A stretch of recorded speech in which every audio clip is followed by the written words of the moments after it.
a partir de agora, tá? Vou fazer com vocês uma ou duas aulas de explicação e vou deixar uma aula, pelo menos, liberado para que o horário seja exclusivamente utilizado para leitura. Leitura do texto da BBC e leitura do artigo em PDF. O artigo é um pouco mais longo. Ele é um resumo do livro do Klaus Schwab. Então, vou avisar vocês com antecedência, uma das aulas, uma atividade de leitura, tá? E claro, vou ficar online ali com vocês, para caso, tipo, peguei um texto, peguei um parágrafo, peguei um capítulo do texto que tá um pouco complexo, ou eu gostaria de discutir, a gente abre um link, ou mesmo tira a dúvida e discute pelo WhatsApp, tá? Espero que vocês gostem, gente, desse tema. Esse tema é um tema que tem tudo a ver com vocês, né? Vocês são a geração da indústria 4.0. Eu vou começar essa aula com um áudio do professor da FEA USP de Ribeirão Preto. É um japa meio CDF, né, Nívia? Os japas são, a maioria, bem inteligentes, né? Bem CDFs. E esse é mais um daqueles que são. Então, vou para a pastinha de vocês aqui, de atualidades, Indústria 4.0. Então, os textos que eu estou me referindo, tem o livro, tá? O livro é para quem tem mais tempo, então, para ler aí ao longo do ano, né? Mas o artigo, eu gostaria muito que vocês lessem já de pronto, tá? Separem tempo aí para ler, junto com o artigo da BBC. Vamos para o áudio, galera. Em cima do áudio, a gente vai para o texto da BBC e eu gostaria que vocês me perguntassem, falassem o que vocês pensam, tal, sobre o tema, tá? Então, vamos que vamos. Reflexão Econômica, por Luciano Nakabashi. Professor, o que é a quarta revolução industrial, ou indústria 4.0? A quarta revolução industrial é uma mudança de paradigma, assim como todas as revoluções industriais anteriores, não só na indústria, né? De uma forma geral, no processo produtivo, e que acaba afetando também a interação entre as pessoas, a interação da indústria, das empresas com as pessoas, a forma de comprar, né, de interagir com novos conhecimentos. Então, a quarta revolução industrial é muito baseada na nanotecnologia, inteligência artificial, robótica, biotecnologia, mudanças na captação de energia e do armazenamento dessa energia. Então, é uma mudança muito forte, né? Porque a gente pensa em vários processos produtivos cada vez mais integrados na questão do ser humano e a questão tecnológica, né? Até que ponto é um robô fazendo alguma coisa, um algoritmo, até que ponto é o ser humano fazendo uma parte daquele processo produtivo. E cada vez mais essas atividades rotineiras vão ser substituídas por máquinas. Né? E de uma forma geral, as empresas nos diferentes setores, elas têm que estar atentas a essas novas tecnologias, porque acaba sendo um papel, já tem, e esse papel tende a aumentar essa importância dessas novas tecnologias no processo produtivo, afetando a competitividade e aumentando a produtividade. Quais são os impactos dessa nova revolução? Os impactos serão muito sobre o processo produtivo, né?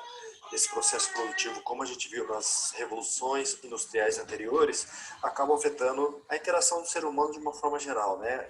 Acaba tendo efeitos sobre vários aspectos sociais e econômicos. Os impactos serão grandes, a gente já percebe isso, uma possibilidade de aumento de produtividade, de substituição de trabalhos que são mais rotineiros e nem sempre são trabalhos pouco qualificados.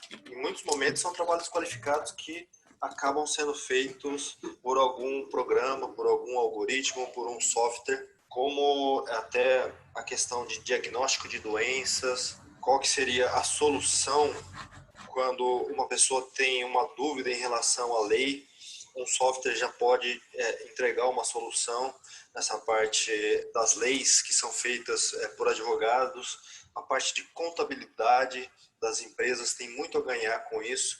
Acho que assim, em vários momentos vai ter sempre uma pessoa responsável por olhar os resultados do que um programa está fazendo e checar, né? Dar uma checada e dar uma validada naquelas informações, naqueles resultados. Mas o papel do software, dessa inteligência artificial, cada vez mais ir substituindo e aumentando a produtividade daqueles serviços ou na produção dos produtos.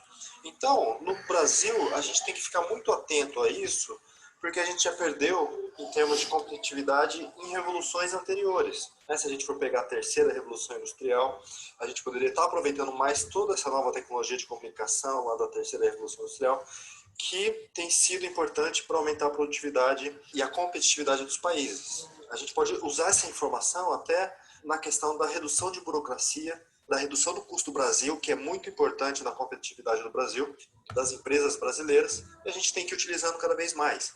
E que também foi muito importante nas revoluções industriais anteriores. Se a gente pega Estados Unidos, por que Estados Unidos conseguiu aproveitar tão bem a segunda revolução industrial? São pessoas capacitadas, pessoas qualificadas. Então é preciso ter esse apoio, esse investimento em educação, na preparação dos trabalhadores, na qualificação dos trabalhadores e empresários, para que eles possam ter mais facilidade para lidar com novos conhecimentos, novas tecnologias, e estarem incorporando isso no processo produtivo de suas empresas. Não só por parte dos empresários, mas por parte dos trabalhadores também daquela empresa. Então é importante, fundamental, pensar em um ambiente institucional que seja favorável à absorção dessas novas tecnologias e a qualificação dos trabalhadores e dos empresários, como uma estratégia de estar aproveitando melhor essas novas tecnologias que vêm surgindo e que vão ter um impacto, já está tendo, mas os impactos serão ainda maiores nos próximos anos, nas próximas décadas. Eu sou Gabriel Soares, conversei com o professor Luciano Nakabashi, da FEA USP Ribeirão. Reflexão Econômica, por Luciano Nakabashi. Muito bem. Galera, eu espero que vocês tenham compreendido aí a fala do Nakabashi. A formação dele é toda voltada para administração e economia.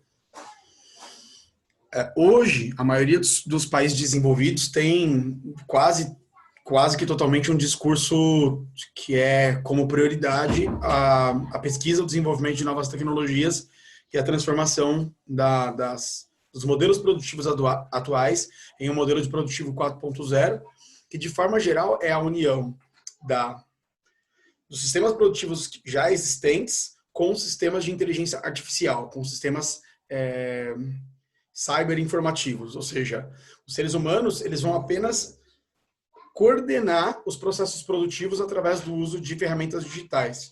E os robôs e outras máquinas serão basicamente totalmente automatizadas, né? E através da internet das coisas, as indústrias e os modelos produtivos serão controlados via remoto, né?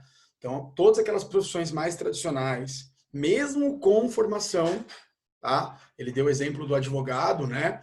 Haverão computadores que vão qualificar quais são as brechas da lei, né? Ele citou a contabilidade. Cara, qual imposto eu tenho que pagar sobre essa transação, né? Qual a melhor decisão tomar, se eu emito uma nota fiscal X ou Y, se eu declaro o imposto por uma ou por outra forma. Tá? Hoje as contabilidades, elas demandam muito tempo, cara, para decidir sobre decisão fiscal de empresa. Os computadores, a inteligência artificial vai fazer isso pelas empresas. Só que, cara, né, repito, né, vai precisar de um advogado super bem informado, com capacidades acima do direito, no caso, tecnologia, internet, inglês fluente e tal, que vai ter que estar coordenando a inteligência artificial para estar fazendo uma supervisão ali sobre os processos de análise das leis e tal. Mesma coisa o contador. Vai ter que ter um contador por trás desses computadores que estão fazendo o cálculo para verificar e validar tudo aquilo, né? Um processo de engenharia, um processo de produção de máquinas. Eu visitei a Itaipava, né, a indústria da Itaipava em São Paulo, no interior de São Paulo, quase não tem funcionário. Basicamente tudo automatizado. Você tem uma esteira, todo o sistema de fermentação da cerveja, depois embalagem, resfriamento, papapá, até o pallet, né, até a formação dos pallets de cerveja que vão depois para as lojas de varejo e atacado, são totalmente automatizadas. Mas eu preciso ali funcionários capacitados para coordenar todos esses processos. Então, de forma geral, na prática é isso, tá? É a relação do homem com a máquina, a relação do homem com o mundo digital, que nós chamamos então de indústria 4.0. E o artigo principal, tem um trecho da fala do professor que que ele fala de custo Brasil, tá? Gostaria de fazer essa pergunta para vocês. Alguém já ouviu falar ou sabe? Eu gostaria de explicar o que seria o custo Brasil que o professor citou.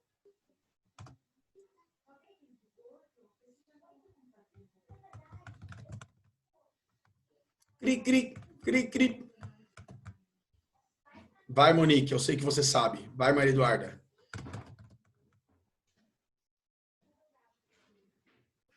Sei não, hein, Horácio?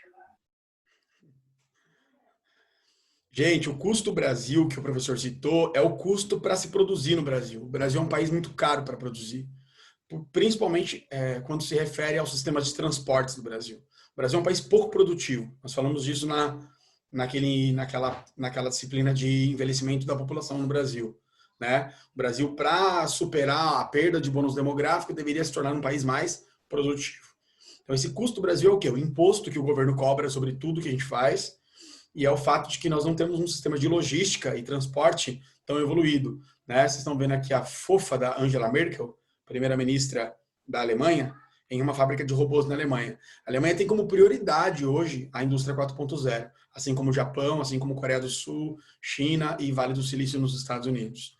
Então, já subi aqui para comentar rapidamente esse texto, que é o texto base da nossa aula, o que é a quarta revolução industrial e como ela deve afetar as nossas vidas. Eu acho que esse áudio do professor da USP já meio que revisou. Então, finalizando, o custo Brasil é o custo de produção. Como que se produz no Brasil? É muito caro. Como que se transporta no Brasil? É muito caro. Os impostos cobrados pelos governos do Brasil são muito altos. Então, isso está muito mais avançado nos Estados Unidos, ele citou, né? Isso está muito mais avançado nos países da Ásia. Esse texto aqui fala que a Ásia, os países emergentes da Ásia, como China, Coreia do Sul, Taiwan, Singapura, estão muito à frente do mundo todo em termos de revolução 4.0 ou quarta revolução industrial, seguidos pelos Estados Unidos e alguns países da Europa Ocidental, como a Alemanha, principalmente. Tá? E o Brasil está atrás, até na terceira revolução industrial a gente não fez ainda. Tá? Nós temos São José dos Campos, Campinas, algumas regiões como Manaus, né? A Recôncavo Baiano no estado da Bahia. Nós temos alguns estados e algumas regiões que estão inseridas no contexto de quarta revolução? Temos. As nossas universidades públicas, federais, estaduais, USP e tal, estão se inserindo na Revolução 4.0? Sim. Mas não é uma realidade dentro de todo o território brasileiro, uma infraestrutura produtiva de indústria 4.0. Né? No meu MBA em agronegócio, eu tive essa disciplina de Revolução 4.0 voltada para o agro. Então, no agro, e aí o Brasil é uma grande potência, importante vocês entenderem como que a indústria 4.0 se insere no agronegócio, que é um ramo que o Brasil está tão bem, né? O Brasil é o segundo maior exportador do mundo de alimentos. O uso de drones para monitorar as fazendas, monitorar as pragas, né? Para fazer um mapeamento de onde eu devo ou não aplicar um insumo, né? um produto para corrigir o solo. Vocês estão tendo aula de agricultura comigo em geografia. Aonde que eu vou jogar o fosfato, onde que eu vou jogar o potássio, aonde que eu vou aplicar veneno. Eu não posso sair aplicando veneno em tudo, porque não precisa aplicar em tudo. Eu vou perder dinheiro. Então, para eu não perder dinheiro, eu tenho tecnologias que vão monitorar e vão criar um gerenciamento da minha fazenda para que eu possa ser mais produtivo, certo? Os tratores, né, as colheitadeiras, as semeadeiras, elas estão agora adaptadas com o sistema de GPS. Professor, mas e o piloto ali? O piloto basicamente virou um gestor, não é mais piloto. A máquina vai sozinha. E o que é louco de um trator agrícola que utiliza GPS? Ele não passa 2 vezes no mesmo lugar. Ele grava as informações e se ele passou já num determinado ponto, ele não vai repetir aquela passagem. Se fosse um agricultor manual, poderia acontecer, tá? Não estou desmerecendo, obviamente, o trabalho manual, mas pode acontecer do trabalhador passar 2 vezes pelo mesmo lugar, jogar semente 2 vezes no mesmo lugar, jogar veneno 2, 3 vezes no mesmo lugar. Isso gera custo, gera prejuízo para as empresas. Então, é disso que nós estamos falando, de uma indústria inteligente, de uma indústria automatizada, em que o ser humano, ele coordena as tecnologias. E aquele trabalho manual, aquele trabalho mais tradicional está sendo substituído por essas novas demandas, tá? Então, pegando no texto algumas coisas que eu julgo que são importantes, tá? No século XVII, a máquina a vapor era a maior tecnologia do mundo. no século XXI, os robôs, né? As nanotecnologias, os chips de transmissão, os armazenadores de energia, né? As novas baterias que vão durar 5 anos, né? E já estão sendo produzidas, os carros elétricos, né? Os sistemas de indústria inteligente que são monitoradas à distância, tá? As máquinas que trabalham por automação à distância e assim por diante. Valeu, obrigado. Esse parágrafo é muito importante, por isso alguns parágrafos eu vou pegar com vocês aqui. Ó. Estamos a bordo de uma revolução tecnológica que transformará fundamentalmente a forma que vivemos, trabalhamos e nos relacionamos, em sua escala, alcance e complexidade. A transformação será diferente de qualquer outra coisa, diz o autor do livro que eu indico para vocês, Klaus Schwab, autor do livro A Quarta Revolução Industrial. Aqui, cara, eu gosto muito de dar o exemplo da Volks em São Bernardo. Gente, a Volks São Bernardo, ela tinha 60 mil funcionários em 1960, 1970. Hoje, vocês viram a GM, fechou, né? A Ford, se não me engano. A Ford São Caetano fechou, foi embora. Foi embora por quê? Porque é caro produzir aqui, eles estão produzindo em um lugar mais barato. Ou trocou funcionário por robô, não quer mais pagar salário. Isso aqui é a prova do que está acontecendo. Em 1960, 70, você tinha 60 mil pessoas para fazer um carro. Hoje, você não tem mais 1, 2 pessoas no setor desse. O robô, ele é totalmente automatizado, ele está soldando o carro aqui, ó. E quem que está trabalhando aqui? O cara que é engenheiro, o cara que é técnico em robótica, o cara que sabe fazer a manutenção do robô caso o robô dê problema, o cara que faz a verificação da qualidade do carro, verifica se realmente a solda ficou bem feita, verifica se o carro está no padrão, né, de qualidade que a indústria exige mundialmente. Então agora eu tenho pessoas trabalhando, tenho 1, 2, 3, antigamente eu tinha 100, 200 pessoas no setor desse. Tá? Então, alguns exemplos da transformação que causa a indústria 4.0. Tá? Então, de que se trata essa mudança e por que há quem acredite que se trata de uma revolução? Importante, destacam os teóricos da Revolução 4.0, é que não se trata propriamente de uma revolução, ou seja, de um desdobramento. É uma mudança de paradigma, né? Como diz o professor da USP. Mais do que o encontro dos desdobramentos, nesse sentido, ela representa uma mudança de paradigma e não uma nova etapa. Então, a gente pode dizer que a Revolução 4.0, ou Quarta Revolução Industrial, é o encontro da primeira, segunda e terceira revolução. Tá? Então, é o encontro das tecnologias criadas nos últimos 200 anos em um sistema, basicamente, puramente digital. Tá? A quarta revolução industrial não é definida por um conjunto de tecnologias que estão surgindo em si mesmas, mas é a transição em direção a novos sistemas que foram construídos sobre essa infraestrutura. Tá? Então eu estou criando uma revolução digital, integrando as tecnologias existentes a um sistema digital. Há 3 razões pelas quais as transformações atuais não representam uma extensão da terceira revolução. Não está havendo uma nova revolução industrial, mas é uma junção de tudo que foi criado. Mas a chegada de uma diferente, a velocidade, o alcance e o impacto nos sistemas. A velocidade dos avanços atuais não tem precedentes na história. Está interferindo quase todas as indústrias de todos os países. Tá? Então, de forma geral, hoje o que se pensa numa economia, o que se pensa hoje numa indústria, o que se pensa hoje num escritório de centro de decisão, como que eu vou reduzir custo? Como que eu entrego esse produto mais rápido para o meu cliente? Cara, como que eu ganho em competitividade na entrega? Gente, olha a Magazine Luiza, né? O que essa mulher está fazendo? Essa mulher é extraordinária, essa dona da Magazine Luiza. Ela criou um sistema em que o cliente compra pelo aplicativo e comprando pelo aplicativo ele ganha um desconto na próxima compra. Quase todo mundo está querendo fazer isso agora. Ela criou um sistema de parceria onde o cliente, que era cliente, agora virou vendedor. Ele instala o aplicativo, vira vendedor da Magazine Luiza e ganha comissão em cima.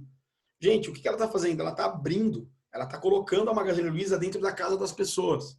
Isso está fazendo as pessoas comprarem mais e se envolverem mais com a empresa. Ela foi uma das poucas empresas no Brasil que na pandemia não demitiu ninguém. Sendo que, cara, a gente tem um mar de desempregados no Brasil hoje em dia. Então, são as novas ideias entrando em ação, criando aí um sistema muito ligado ao mundo digital, tá? Principalmente ligado ao mundo digital. Também chamada de 4.0, a revolução acontece após os 3 processos históricos. Aqui vocês estão estudando comigo em história agora, nesse exato momento. Quem assistiu a primeira aula já teve essa aula. Olha o resumo da Revolução Industrial aqui, ó, em um parágrafo. A primeira fase da Revolução Industrial marcou a substituição da produção manual por uma produção mecanizada, entre 1760 e 1830 no noroeste da Europa, mais sabendo aí no Reino Unido, na Inglaterra. A segunda fase da Revolução Industrial, por volta de 1850, trouxe a eletricidade e o petróleo como novas fontes de energia. Tá? E uma nova etapa com o surgimento de inúmeras máquinas, a gente chama de maquinofatura. Então, 1850 para cá, começou a surgir todo tipo de máquina, tanto no campo quanto na cidade. Né? Surge o dínamo, que é um sistema elétrico que hoje a gente chama de alternador de corrente, que puxa a energia mecânica e armazena a energia mecânica nas baterias. Agora a gente está indo para baterias de alta capacidade de armazenamento. Então, tudo começou no século XIX. Tá? E a terceira revolução industrial, ou a terceira fase, melhor dizendo, da revolução industrial, começou nos anos 1950, no Japão, com o toyotismo, né? Nos Estados Unidos, na Europa Ocidental, com o advento da eletrônica, da tecnologia e da informática. Depois os satélites e assim por diante. Todas essas etapas da Revolução Industrial estão sendo integradas ao novo sistema. Tá? E é disso que nós estamos falando. Os sistemas cyberfísicos, que combinam máquinas com processos digitais, são capazes de tomar decisões descentralizadas e de cooperar. Então, hoje nós temos o seu celular, que você está assistindo essa aula, o seu computador, ele é um centro de decisão. Através do seu celular, você pode montar uma loja na internet e ter uma empresa digital, totalmente digital, né? E hoje a ideia é que basicamente quase todas as empresas serão assim. Tá? Então, através de centros digitais, você comanda as decisões produtivas, comerciais, de marketing, de designer e etc e tal. Tá? Os números econômicos são impactantes. Segundo calculou a consultoria Accenture em 2015, uma versão em escala industrial da indústria 4.0 pode gerar 14,2 bilhões de dólares à economia mundial nos próximos 15 anos. No Fórum Mundial em Davos, em janeiro de 2016, né, quando foi escrito esse artigo, houve uma antecipação do que os acadêmicos mais entusiastas têm na cabeça. Nanotecnologias, neurotecnologias, robôs, inteligência artificial, biotecnologia, sistemas de armazenamento de energia, drones, impressoras 3D. Essa nova indústria, ela que vai gerar esse lucro que vocês estão vendo aí. E os países que dominam essa tecnologia e as pessoas, vocês, nós, os seres humanos que dominam esse conhecimento são as pessoas que vão estar mais bem empregadas no século XXI. E aí termino com a crítica. Existe uma crítica a isso? Claro. Isso vai gerar só nos países desenvolvidos 5 milhões de desempregados. Os países pobres que não acompanharem essa tecnologia e entre eles se enquadram o Brasil, vão ficar dependentes. Nós vamos ter um darwinismo tecnológico, ou seja, uma distância gigante entre os países que dominam essas tecnologias daqueles que não dominam. E quem não domina é dominado, né, gente? É escravizado e acaba ficando com a fatia do bolo aí, o que sobra do bolo. Só um minutinho, filha. Calma aí. Quer a cola, papai? Bom, gente, apresento para vocês a bagunceira do rolê. Calma, deixa eu terminar. Então, a quarta revolução tem potencial de elevar os níveis de produtividade, mas também de excluir muitas pessoas, tá? E aí, esse é o esquema mais simplista, tá, gente? De internet das coisas. Esse esquema mostra o quê, né? A relação das atividades... Karina, por favor. A relação das atividades industriais... A senhora vai te maquiar. Olha lá a maquiagem. Olha lá, sem sujar ela. Desculpa aí, galera. A relação das atividades industriais com as atividades digitais. Tá? Então, você tem sistemas produtivos, robótica, armazenamento de dados e energia, telefonia, inteligência artificial, tá? Sistemas de monitoramento e desempenho, e por aí vai. Tá? Sistemas de captação de dados por satélite, etc. e tal. Tá? Interligado aos carros, aos caminhões, às logísticas, né? Os sistemas de transporte. A Alemanha hoje já tem caminhões não tripulados, né? Tripulados por GPS. Tá? E isso vai ser cada vez mais comum. E aí, o que você precisa? Estudar o que gerencia essas tecnologias. É disso que nós estamos falando aqui. Tá? E os perigos do cybermodelo, né? É o perigo do darwinismo tecnológico. Quem vai sobreviver? Quem não conseguir ter acesso a essas informações e a essas tecnologias, basicamente vai ser excluído do processo.